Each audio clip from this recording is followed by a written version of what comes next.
Thanks for tuning in to this week's news recap.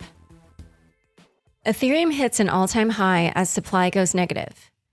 Ethereum set an all-time high price for ETH at $4,674.90 on Wednesday, according to CoinGecko.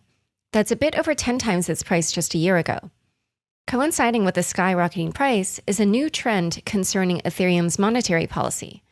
In August, Ethereum's issuance was changed due to the implementation of Ethereum Proposal 1559 during the London hard fork, which instituted a policy of burning ETH whenever network demand increases over a certain threshold.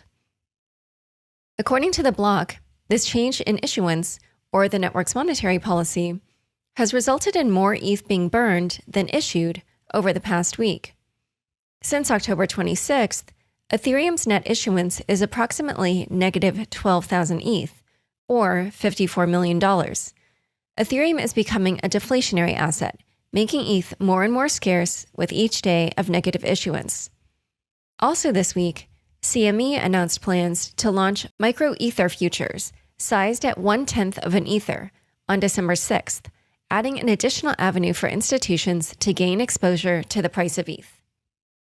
The President's Working Group finally unveils its report on stablecoins. On November 1st, the President's Working Group published its much-anticipated report on stablecoins. While admitting that stablecoins could, if well-designed and appropriately regulated, offer faster, more inclusive, and more efficient payment options, the PWG spent much of the report outlining their risks. These include the loss of peg due to stablecoin runs, payment system risks associated with blockchains, the systemic risk of a single stablecoin issuer failing, money laundering, and terrorist financing. To address the risks, the PWG called for Congress to implement legislation and appropriate federal oversight specifically regarding stablecoins. Notably, the PWG suggested stablecoin issuers be limited to insured depository institutions. If Congress fails to act, the PWG said it would ask the Financial Stability Oversight Council, or FSOC, to designate stablecoins as a systemically important activity, which would permit federal agencies to establish risk management criteria concerning stablecoin backing. In the interim, the PWG urged regulators, such as the Securities and Exchange Commission, or SEC, the Commodity Futures Trading Commission, or CFTC, the Financial Crimes Enforcement Network, or FinCEN, and the Consumer Financial Protection Bureau, or CFPB, to leverage their existing authority while Congress works to develop proper measures to regulate the asset class. In related news, Michael Hsu, the acting controller of the currency, announced that the crypto sprint between the Office of the Controller of the Currency, the Federal Reserve, and the Federal Deposit Insurance Corporation has concluded, and that the results will be communicated shortly. Hsu hinted that the crypto sprint would help build a framework for regulating crypto banking activities. Get ready for an ENS token. The Ethereum name service, the protocol behind .eth domain names, announced plans to launch a governance token this week, transforming the organization into a DAO. It first asked community members to step forward as governance delegates in charge of the DAO, and then released the tokenomics of ENS.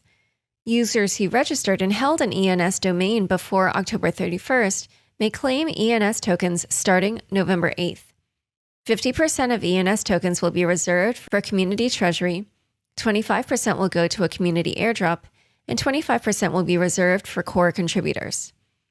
However, on Wednesday, Nick Johnson, the lead developer of ENS, informed the community that the airdrop hit an obstacle in the form of airdrop farming, despite the company writing a lengthy ethics policy for the core team about keeping airdrop information quiet.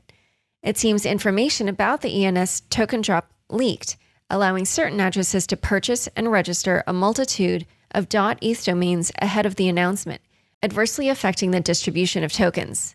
Said Johnson, quote, "We kept it need to know, but you'd be surprised how many people need to know ahead of the announcement.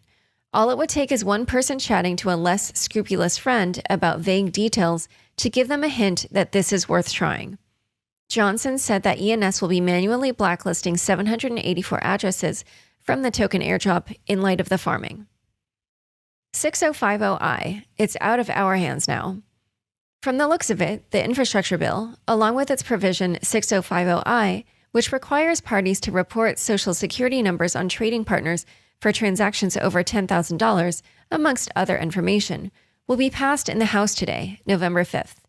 The provision, which Coin Center describes as unworkable and unconstitutional, would make not reporting on such an event a criminal felony, according to Abe Sutherland in his appearance on Unchained in October.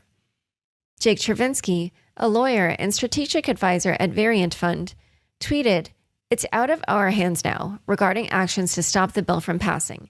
He added, "Importantly, nothing will happen right away. The crypto provisions don't go into effect until 2024 for fiscal year 2023 reporting. We can try to get them repealed or amended before then." Brian Brooks, now CEO of Bitfury. Former Binance US CEO and former acting head of the OCC, Brian Brooks, has been hired as the new CEO of Bitfury, a Bitcoin mining company. Brooks is replacing Valery Vavilov, who will stay on as Chief Vision Officer, as the company makes its way to a public listing, which it plans to do in less than 12 months. Brooks previously left Binance US after 4 months on the job, citing differences in strategic direction. Digital Currency Group raises $700 million at a $10 billion valuation. Digital Currency Group, the company behind Grayscale, Genesis, CoinDesk, and others — disclosure, CoinDesk is a previous sponsor of my shows — closed a $700 million round this week at a valuation of $10 billion, as reported by the Wall Street Journal. The round was led by SoftBank Group's Vision Fund, 2, and Latin America Fund. GIC, Ribbit Capital, and Alphabet Inc. also participated. According to Dove Metrics, it was the 4th largest raise in crypto. Speaking of DCG, the block reported the company is looking to hire a team of financial advisors for a wealth management subsidiary centered around crypto millionaires, citing sources familiar with the situation. Additionally, it appears the SEC is taking a closer look at Grayscale's application to convert its flagship product, the Grayscale Bitcoin Trust, or GBTC, into an ETF. In a November 2nd notice, the SEC said it was soliciting public feedback on the proposal. The Squid Game token was a scam. Squid, a Binance Smart Chain token based on the Netflix show Squid Game, saw its price rise over $2,000 per token before crashing to nearly zero after developers withdrew millions of dollars worth of crypto from the protocol and deleted all social media in an apparent rug pull. As Emin Gunsirer of Ava put it on Twitter, 99.99% drop on the Squid Game token. I mean, what did you guys expect? There's nothing behind this coin except it stole its name from a popular show. According to Barron's, an address was able to turn its nefariously acquired Squid into $3 million in BNB. Binance announced that it had frozen and blacklisted wallets associated with the developers of Squid. However, since the developers used Tornado, a coin mixer, it is unclear if the blacklist will stop the devs from cashing in. ConsenSys shareholders to begin legal action against Joe Lubin and ConsenSys board. A group of more than 15 shareholders in Ethereum software company ConsenSys AG intend to begin legal proceedings against its board of directors, one of whom is Ethereum co-founder Joseph Lubin, over the formation of ConsenSys Software Inc., or CSI, whose investors include JP Morgan, MasterCard, and UBS. Their complaint centers around the transfer of intellectual property from the original Swiss firm to the new one, a Delaware-incorporated entity established in June 2020. They contend that the valuation used for the transfer of assets was for tax purposes, at a fraction of the market price, and not for M&A. They also say it was made without independent oversight, as would be required under Swiss law. The legal action comes as ConsenSys is coming out of a few years of multiple rounds of layoffs and the restructuring that created CSI. And just as it was said to be in talks to raise $250 million and seeking a valuation of $3 billion.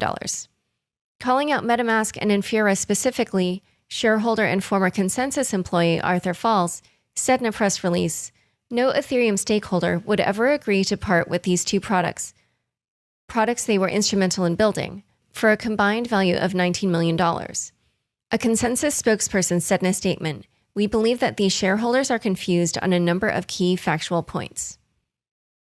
Two congressmen advocate for spot Bitcoin ETF to SEC.